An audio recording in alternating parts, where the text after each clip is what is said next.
about Corbyn.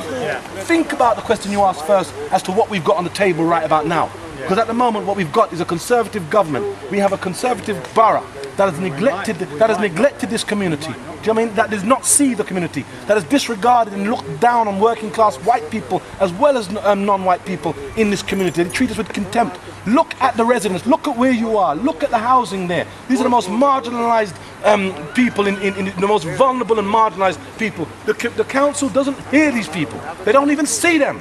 That's why they went and spent 10 million on the facade of a building rather than putting sprinklers and fire alarms. Because they're much more concerned about the aesthetics of an exterior of a building as to how rich residents in this borough sees that as an eyesore and how they can pad that up and ignore the rights of the people inside. That is the reality. So when you talk about, is this Corbyn, this isn't political. Do you know what I'm saying? This isn't a political issue, it's about people's lives. Look at the burnt out building, it's a monument. Do you know what I mean? It stands as a permanent exhibition until it's demolished. Do you know what I mean? People wake up in the morning, they've got to see that. And every time they see that, they see how marginalised, disenfranchised and divided they would like this community to be. But when they woke up in the morning, what you saw was not just black, white, Muslim, Christian, you saw rich and poor. Because there have been rich people in this community living cheek by jowl with poor black people for generations. This community, when we talk about community, and people like to throw around and take ownership of this community. So when they say, we're in this community, and you see a black person, you think about the black community. Community is made up of layers of people. You have the black community is made up of the African and Caribbean community, of which we have symbolic things like the carnival. You have the white working class community, which is symbolic by the market. You have the Moroccan community. You have the Somalian community. You have the Portuguese and Spanish community, which is symbolized by the delicatessens and the little coffee shops that they have on the Bello. And that, when it comes together, interfaces and becomes what we construct as a community. Even rich white people like David Wainwright, who's been around here for generations. That is the core and the heart of what we call this community. Everyone else who comes in and buys in because they've seen the movie or they think it's a trendy area because the media says, look how wealthy it is. And these people come in and they sit down in the Bugattis and the Ferraris and the Porsches and they make no effort to integrate. This isn't a race thing. This isn't black or white. Do you know what I'm saying? It's a class thing. The borough with Victoria Borwick, that MP, she didn't speak to these people. Victoria Borwick speaks to those people in Chelsea. Emma Dent-Coed, the MP, speaks for these people. Do you know what I'm saying? Do you want to just say what you said about the building on camera? What about the building on camera? It's on camera there. What do you mean? Was it on camera?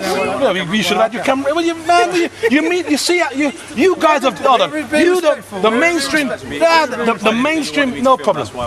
No problem. You can pull out your camera. But what's your response? The mainstream media's dropped the ball. That's why social media. What is your response to what he says? How do you feel about what he just said about this area? Why is it a class thing? No, what's your personal view? We have people who have a certain amount of income. When the average property price in this area is 1.2 million, who do you think can buy it? When we talk about class, and some people say it's not about class because some of the people who own properties in that building had the right to buy and they own the property. Do you think any rich white man's going to go and buy a house in Grenfell Tower? That was still the white working class, the aspiring white working class, the aspirants who Thatcher convinced to go and buy their own home, so to go and buy a house on the 31st floor of some housing estate and believe they're now arrived. Nonsense, they're just as poor and working class, only that they own the property deeds of their house. Say your name first and spell it, so they've got your name. My name's Ishmael Blagrove, Blagrove. In what ways is this side of the borough treated differently? It's not about sides, because what you have is, you have rich and poor living cheek by jowl. You may have a man living in one social housing there, and a man who owns a million or a 3 million property right next door to him. Do you know what I'm saying? It's not about that. You know, understand it. What we have is, in that same dynamic and scenario that you've just raised, what we have is a situation whereby the council listens to the man who owns his house as opposed to the man who's in social housing. That is where the crisis in this country is coming from, whereby the marginalised, the disenfranchised, the voiceless people are not heard. And the only people you have to have a certain income or be connected to certain people before you're even heard. And what we have is you have poor working class people in this community who needs to be legitimised by some cut glass accent before people take them seriously. Do you know what I'm saying? That's the bullshit and fuckeries that's going down. I ask, what do you I know you just said it, but we weren't recording it. How do you feel when you look at that building now? What do you mean, how do I feel? How do you feel? Look at when you can look at that building, you can tell me how you feel and times that by 1,000. Do you know what I mean? It's people. It's not just looking at the building and saying how do I feel. It's looking at the building and knowing that I know people who died in that building.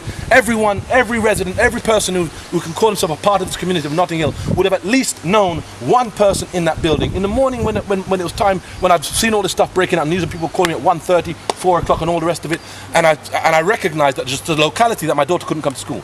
She goes to school in one of my children that I look after goes to school in Avondale. Do you know what I'm saying? So, and as soon as I said to her, listen, you can't go to school, she said, why? I said, because there's been a fire. She looked at me and said, my God, my children, my friends are in the school, my friends are there. So she started getting to hyperventilating and all that. Look at how it affects this community. So when you say to me, what do I feel?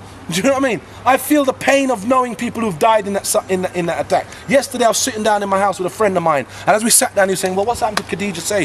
Khadija Say is this breaking artist. She's a black young artist just breaking. She's had her first exhibition in Venice. What's happened to her? And she's been messaged on social media that she's alive, then that she hasn't been unidentified, that no one knows where she is. And just as we're talking about this, we get the breaking news on the story, and they put a picture of her on the news saying that she's been one of those who've been identified as a victim. Not necessarily a friend of mine, but we'd have known her. These are people that we are acquainted with and know. Do you know what I mean? Others who would have been friends with them. Another friend I heard jumped from one of the floors. Do you know what I mean? This is the sort of story, the backdrop, do you know what I mean, to these images that you have. You're down here and it's just some sort of fleeting frenzy for you to sort of get a new sensational story which you might make your career in terms of breaking this, giving a nice news report. This is a reality that people have to live here day in and day out. People know this. Do you know what I'm saying? It is not just a story. And when we look at this situation, we see that a situation which has been brewing for years. We see something whereby the residents have been complaining about it for years. We see whereby the residents have commissioned their own independent reports in terms of the health and safety, the fire risks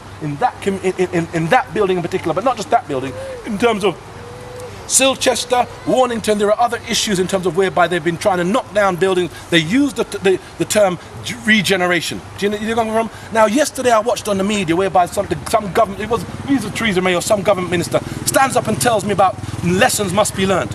Do not dismiss or think you're going to bury this community in some hollow platitude about lessons will be learned. What lessons are going to be learned? Did you learn anything from Larkin Hill in Camberwell in 2009? You learned fuck all from that. Do you understand me? So don't come and talk about lessons going to be learned. Do not treat this community as some ignorant, low IQ community. Do you know what I'm saying? We're not going to be dismissed with hollow platitudes which you used to bury and give those who are responsible. Do you know what I'm saying? You mitigate the responsibility of those who are responsible for those decisions. This is not a case of negligence. This is a case of corporate manslaughter.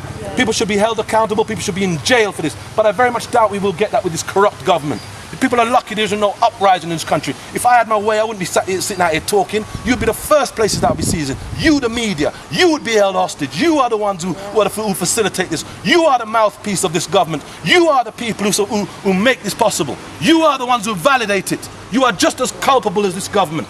We're all in it together. Since Thatcher and Reagan, you've monopolised and capitalised this country. And, you know what I mean? It's not about money. Do you know what I mean? It's about, for them, I had one ITV newsman say, "Oh, well, look at the real estate here at Nottingham." Is that how you look at it? You see people's lives, you see people in ashes, and you talk about real estate.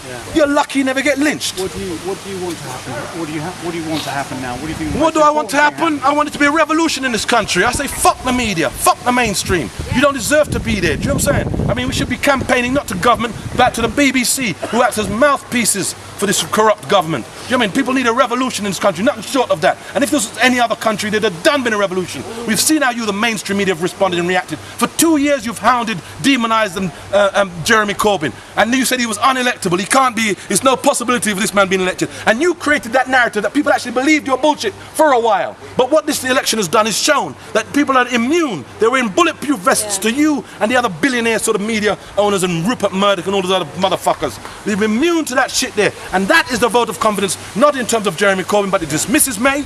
But it also stands up to you as the mainstream media. I say you personally, but I'm identifying you as the mainstream media. Do you understand what I'm saying to you? I'm saying identify as the mainstream media. You are motherfuckers. You are a bunch of motherfuckers. I like you anyway. I like you too. I like you too. I like you fried, boiled, any which way I can fucking have you, motherfuckers. Jeremy Corbyn is around the corner. I know. I'm just with him. Yeah. Okay. I think you should interview you. Well, I'm not here to express opinions. Are you? Nice one, take it easy. Do you have friends in the building as well? I'm a local community person. I have friends in the building. They are my community.